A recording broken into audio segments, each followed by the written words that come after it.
ఇంకా నిన్న సూత్రాలు బ్రహ్మాండమైన సూత్రాలు మనందరం సోషల్ మీడియాలో చూస్తున్నాం. నీతి సూత్రాలు అనాలో లేకపోతే బ్రహ్మాండమైన సూత్రాలు అని చెప్పాలి. ఏమంటాడు విశ్వేశ్వరరెడ్డి గారు?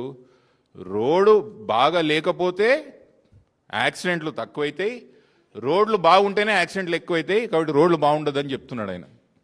ఇది ఎట్లుందంటే కరెంట్ లేకపోతే బాగుండు, చీకట్లు ఉండొచ్చు, కరెంట్ ఉంటే కరెంట్ షాక్ వచ్చి వస్తాం, తిండి లేకపోతే బాగుండు, ఆకలితో ఉండొచ్చు, తిండి ఉంటే డయాబెటీస్ షుగర్ వస్తుంది, ఇల్లు లేకపోతే బాగుండు, గుడిసెల రోడ్డు మీద ఉండొచ్చు, ఇల్లు ఉంటే మా హైడ్రా కొడుతుంది, ఏవి లేకపోతే బాగుండు అన్నట్టున్నది విశ్వేశ్వరరెడ్డి గారు. ఎవరన్నా అంటారా ఇవన్నీ? అంత తెలివైన నాయకత్వం మా దగ్గర ఉన్నది. మరొకసారి ఉంటే మా ప్రాంతానికి చాలా పెద్ద గొప్ప వ్యక్తి మహనీయులు కొండా విశ్వేశ్వరరెడ్డి గారు ఎంపీ గారు ఉన్నారండి. చాలా గొప్ప మనిషి ఆయన.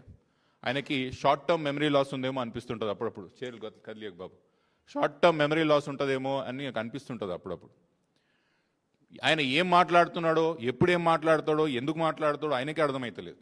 మొన్న ఎవరన్నా ఇంగితే మొన్న మనిషి, సారీ ఈరోజు కొంచెం కఠినంగా మాట్లాడి నిర్ణయించుకోవాలని చెప్తున్నా. ఆయన వయసులో నాకన్నా పెద్ద మనిషి ఉండొచ్చు, కానీ ఈరోజు మాత్రం బరాబర్ మాట్లాడదలుచుకున్నా. ఎవరైనా ఇంగిత జ్ఞానం ఉన్నాడు, కామన్ సెన్స్ ఉన్నాడు, చదువుకున్నాడు ఎవరన్నా, నువ్వు ఆడ హాస్పిటల్లో చనిపోయిన 20 మంది అక్కడ మృతదేహాలు అక్కడ పడి ఉన్నాయి, కుటుంబ సభ్యులు వచ్చి అక్కడ రోధిస్తున్నారు, ఏడుస్తున్నారు అక్కడికి వచ్చి కింద మీద పడి. నీకు మనసు అంటే వ్యక్తికి ఎవరికన్నా ఆడికి వచ్చి రాజకీయాలు మాట్లాడతారా? ఆడొచ్చి ఏం చెప్పాలి?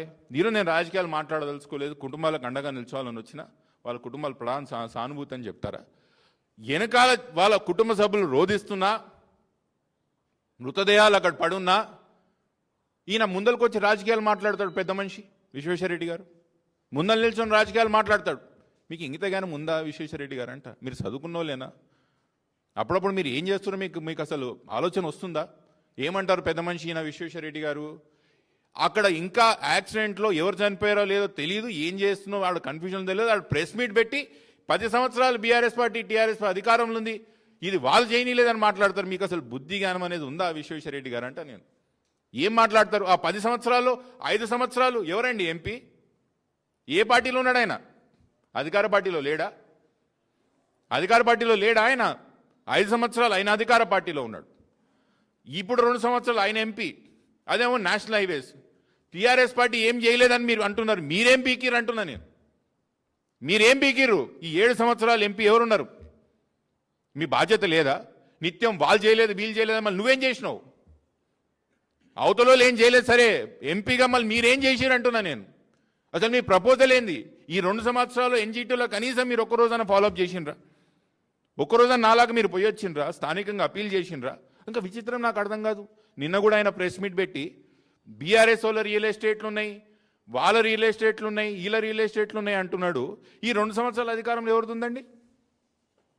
ఈ 2 సంవత్సరాల అధికారం ఎవరుతుంది? ఎందుకు మీకు ముఖ్యమంత్రి గారు మీ నోట్లను ముఖ్యమంత్రి గారి పేరు చెప్పడం కంటే ఎందుకు భయపడుతున్నారు? ఈ 2 సంవత్సరాల బాధ్యతలు ఉందని అడగాల్సిన అవసరం లేదా? ఎందుకు ముఖ్యమంత్రి గారు మీ ప్రాంతానికి పోయే రోడే కదా, మీరు ఎందుకు చేస్తలేరని అడగాల్సిన అవసరం లేదా విశ్వేశ్వరరెడ్డి గారు అంటున్నాను నేను. విచిత్రం ఉంటుంది. ఇంకోటి ఏంటంటే ఆయనది గమ్మత్ పంచాయతీ. ఈడ కొన్ని హ్యాచరీస్ ఉన్నాయి, ఇది బీఆర్ఎస్ పార్టీకి సంబంధించిన వాళ్ళు అంటారు. ఎందుకు విశ్వేశ్వరరెడ్డి గారు? ఎందుకు మీ నోట్లో నుంచి కనీసం రంజిత్ రెడ్డి గారి పేరు చెప్పని కూడా ఎందుకు భయపడుతున్నారు మీరు? రంజిత్ రెడ్డి గారు మా పార్టీలో ఉన్నారా ఈరోజు? ఆ భూములు ఎవరివి? ఏ పార్టీలో ఉన్నాడు రంజిత్ రెడ్డి?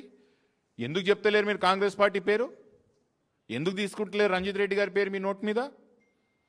ఇదే అండి బీజేపీ పార్టీ ఎందుకు తెలంగాణ రాష్ట్రంలో కొలాప్స్ అవుతున్నది, ఎందుకు బీజేపీ పార్టీని నమ్ముతలేరంటే ఇగో ప్రత్యక్ష సాక్షి మీకు ప్రజెంట్ చేస్తున్నా. పోయిన సంవత్సరం నవంబర్ ఇదే నాటికి అసెంబ్లీలో అమ్మగారు మాట్లాడడం జరిగింది. గౌరవనీయుల మంత్రి గారు కోమటిరెడ్డి వెంకటరెడ్డి గారు ఆర్ఎండ్బి మినిస్టర్ ఈ రాష్ట్రానికి, ఆయన ఏం చెప్పిండ్రు ఒక్కసారి మీ టీవీలో వినాలని నేను కోరుకుంటున్నాను. ఎన్జిటిలో క్లియర్ అయింది. 28/11 రోజు అపాయింటెడ్ డేట్ ఇచ్చిండ్రు.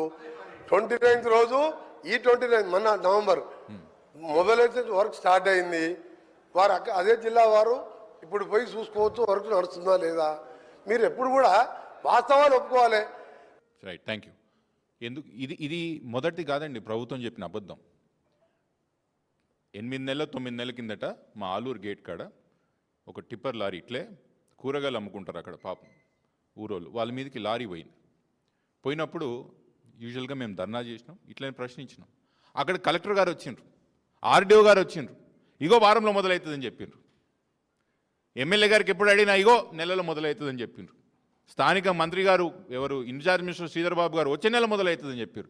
ప్రతిసారి మేము ప్రభుత్వానికి అడిగినప్పుడల్లా నోటు తెరిచినప్పుడల్లా అబద్ధమే చెప్పిండ్రు.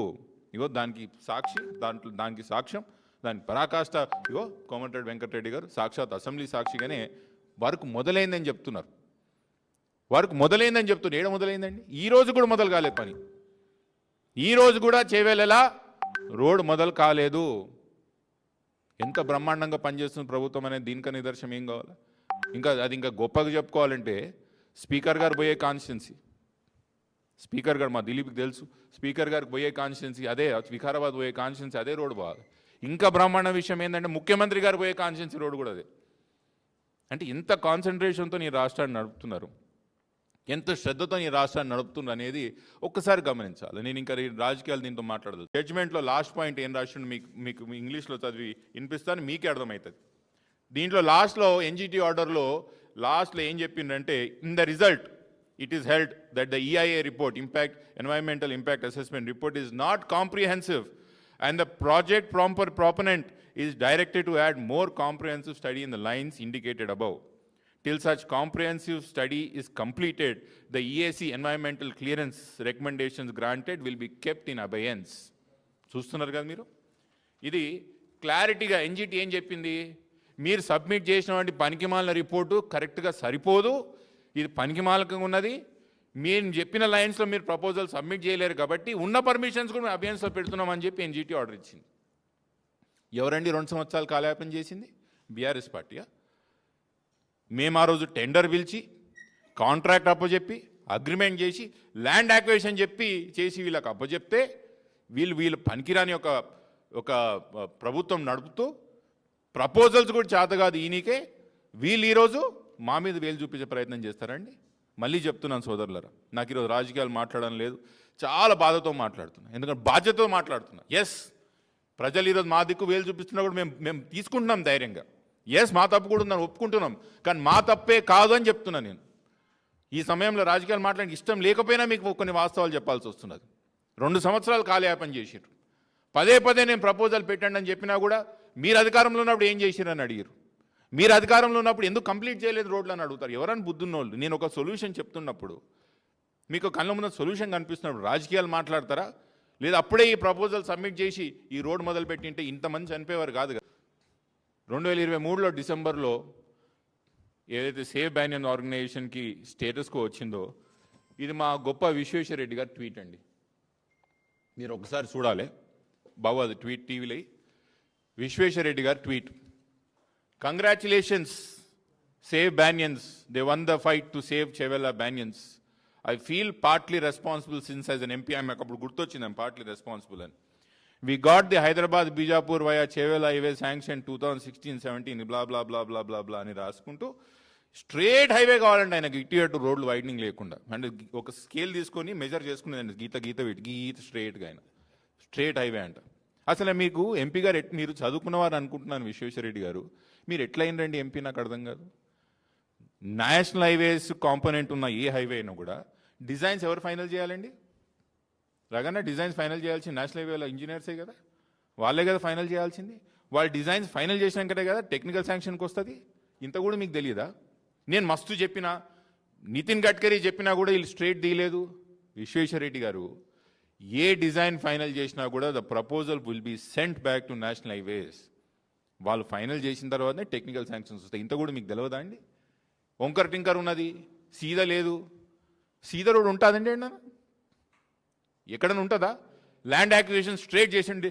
గ్రీన్ ఫీల్డ్ రోడ్కి బ్రౌన్ ఫీల్డ్ రోడ్కి తేడా తెలుసా విశ్వేశ్వరరెడ్డి గారు మీకు?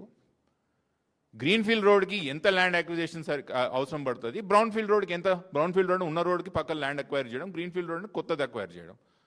గ్రీన్ ఫీల్డ్ రోడ్కి ఎంత అక్విజిషన్ ఖర్చు అవుతుంది? బ్రౌన్ ఫీల్డ్ రోడ్ ఉన్న దాంట్లో డిజైన్ ఫైనల్ చేసింది నేషనల్ హైవేస్ వాళ్ళు, ల్యాండ్ అక్విజిషన్ చేసింది స్టేట్ గవర్నమెంట్.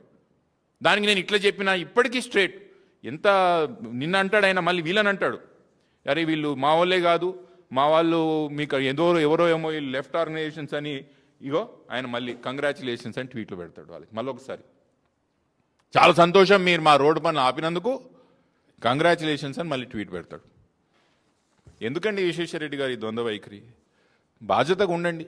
7 సంవత్సరాలు మీరు ఎంపీ ఉన్నారు మా ప్రాంతానికి. నాలాగా తప్పు ఒప్పుకోండి. ఎస్, అందరి బాధ్యత ఉందని చెప్పండి. పెద్ద మనిషిగా మీరు ఎదగండి మా కళ్ళల్లో.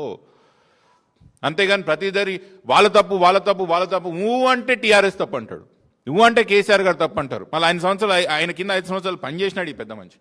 ఇంకా నేను సూత్రాలు బ్రహ్మాండ